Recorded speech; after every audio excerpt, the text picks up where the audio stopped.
Hello friends, તમારું સ્વાગત છે મારા કિચનમાં। તો કોઈ પણ જાતનો માવો ઘી કે ચાસણી વગર એકદમ મીઠાઈવાળાની દુકાન જેવી પરફેક્ટ મીઠાઈનો રક્ષાબંધન કે કોઈ પણ તહેવારમાં તમે ઘરે ઓછા ખર્ચમાં બનાવી હોય તો આ વિડીયો બિલકુલ તમારા માટે છે। તો આજે આપણે ગેસને ચાલુ કર્યા વગર એકદમ જબરજસ્ત અને ટેસ્ટી મીઠાઈ બનાવીશું, તો તમે બજારની મીઠાઈ પણ ભૂલી જશો। તો ચાલો શરૂ કરીએ। તો સૌથી પહેલાં આપણે અડધો કપ આખી ખાંડ લીધી છે, આની અંદર 3 થી 4 નંગ ઇલાયચી લઈને મિક્સચરમાં એનો ફાઇન પાવડર બનાવી લઈશું। તે પાવડરને આપણે એક બાઉલમાં નીકાળી લઈશું। હવે હું અહીંયા 1 કપથી થોડા ઓછા કાજુ લઉં છું। કાજુ એકદમ ઠંડા લેવાના છે અને 1.5 કપ મખાના લીધા છે। આ મખાનાને આપણે રોસ્ટ કરીને લઈશું શેકીને। હવે અહીંયા અડધો કપ હું ટોપરાની છીણ લઉં છું। તો આ બધું આપણે મિક્સર જારની અંદર ક્રશ કરવાનું છે અને એકદમ સરસ ફાઇન પાવડર બનાવી લેવાનો છે। હવે એની અંદર આપણે જે હાફ કપ જેટલું ટોપરાનું છીણ એડ કરીશું અને એકદમ સરસ ફાઇન પાવડર બનાવી લઈશું। તો આ રીતે એકદમ સરસ પાવડર બની જાય એટલે આપણે એને ચાળણીથી ગાળી લઈશું, કારણ કે એની અંદર મખાનાના ફોતરા કે પછી કાજુના ટુકડા રહી ગયા હોય તો એ આપણે ચાળી લઈશું। તો આ રીતે પાછળથી જે કાજુના ટુકડાને વધે એને તમે શાકની ગ્રેવીમાં પણ ઉપયોગ કરી શકો છો, જેના લીધે શાકનો ટેસ્ટ પણ ખૂબ સરસ આવશે। તો આ રીતે આપણે બધું ચાળીને લઈ લીધું છે। હવે એની અંદર આપણે હાફ કપ મિલ્ક પાવડર નાખીશું। જો તમારે માવો નાખવો હોય તો તમે માવો પણ લઈ શકો છો। તો હવે અહીંયા આપણે રૂમ ટેમ્પરેચર હોય એવું દૂધ લેવાનું છે। અહીંયા દૂધ એકી સાથે નથી રેડવાનું, થોડું થોડું ચમચી કરતાં લગભગ 4 થી 5 ચમચી જેટલું આપણે દૂધ લેવાનું છે।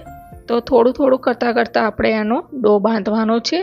તો એકદમ સરસ પરોઠા જેવો આપણે ડો તૈયાર કરીશું।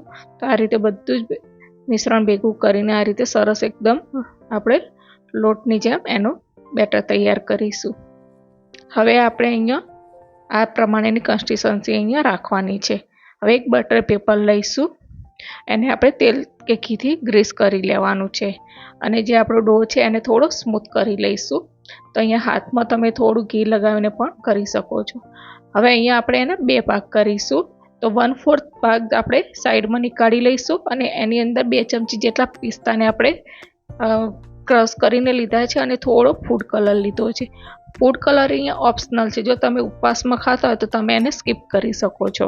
તો આ રીતે સરસ એક મસ્ત કલર ગ્રીન કલર આવી જાય છે તો આપણો અંદરનો સ્ટફિંગનો ભાગ રેડી છે। હવે આપણે જે બીજો ભાગ છે એના 2 ભાગ કરી લીધા છે અને આને આપણે વણી લઈશું। અહીંયા બટર પેપર મૂકીને તમે વણી શકો છો કે જેથી ચોંટે નહીં। તો આ રીતનો આપણે ઓવલ શેપનો આકારનો એક રોટલો વણી લઈશું અને હવે જે ગ્રીન પિસ્તાવાળો ભાગ છે એને આ રીતે પતલો રોલ કરી લેવાનો છે। આ રોલ બહુ જાડો પણ નથી રાખવાનો કે બહુ પાતળો પણ નથી કરવાનો, મીડિયમ થિકનેસનો કરવાનો છે। તો આ પ્રમાણે એનો કરી લઈશું અને એના આપણે 2 ભાગ કરી લઈશું। હવે જે આપણે વ્હાઈટ ભાગનો જે રોટલો તૈયાર કરીને રાખ્યો છે એની અંદર આ રીતે આપણે ગ્રીન ભાગને મૂકીશું અને એકદમ ટાઈટ આપણે રોલ કરવાનો છે કે જેથી સ્ટફ આ રીતે બંને બાજુથી સરખી રીતે આપણે પ્રેસ કરીને એક સરસ મજાનો રોલ વાળી લઈશું। હજુ અહીંયા રોલ આટલો લાંબો જાડો નથી રાખવાનો, તો આપણે એને થોડો પાતળો કરીશું અને એના 2 ભાગ કરી લઈશું અને એને હવે સાઈડમાં મૂકીશું। એવી જ રીતે આપણે બીજા ભાગનું પણ આ રીતે જ રોલ બનાવવાનો છે, વચ્ચે મૂકી અને આ રીતે એનો સરસ એક મજાનો રોલ વાળી લેવાનો છે અને આ પ્રોસેસ પણ એકદમ ઇઝી છે અને તમે ગેસનું ચાલુ પણ કરવાની જરૂર નહીં પડે। તો આ રીતે આપણા 4 રોલ બની ગયા છે। હવે એને આપણે ચાંદીના વરખથી ગાર્નિશ કરીશું। તો આ રીતે આપણે ચાંદીના વરખ લગાવી દઈશું અને એકદમ સરસ બજાર જેવી મીઠાઈ આપણે ઓછા ખર્ચમાં ગેસ ચાલુ કર્યા વગર ફક્ત 10 જ મિનિટની અંદર આ બનીને તૈયાર થઈ જાય છે। તો આ પ્રમાણે જો તમારે વરખ ઓપ્શનલ છે, લગાવો હોય તો લગાવી શકો છો, નહીંતર એમનેમ પણ સારું જ લાગે છે। તો આ રીતે આપણે એના નાના નાના ટુકડા કરી લઈશું, એટલે કે રોલમાં કટ કરી લઈશું અને ગાર્નિશ સર્વ કરીશું। તો તમે આનું લુકિંગ જુઓ, એનું ટેક્સચર જુઓ, એકદમ સરસ બજારમાંથી લાયા હોય એવી મીઠાઈ બનીને તૈયાર થઈ ગઈ છે। સરસ તમે રક્ષાબંધનમાં પણ આપી શકો છો. અને ગેરંટી છે કે તમે એકવાર આ પ્રમાણે મીઠાઈ બનાવશો તો બહારની કાજુની કે માવાની મીઠાઈ પણ ભૂલી જશો. તો એકદમ સરસ ટેમ્પિંગ અને ટેસ્ટી એવી આપણી મીઠાઈ બનીને તૈયાર થઈ ગઈ છે. તો તમે આને રક્ષાબંધન માટે સ્પેશિયલી બનાવજો, બહુ સરસ ટેસ્ટી છે. તો તમને મારી આ રેસીપી કેવી ગમી એ કોમેન્ટમાં જરૂર કહેજો. મળીશું એક નવા વિડીયો સાથે. ત્યાં સુધી બાય.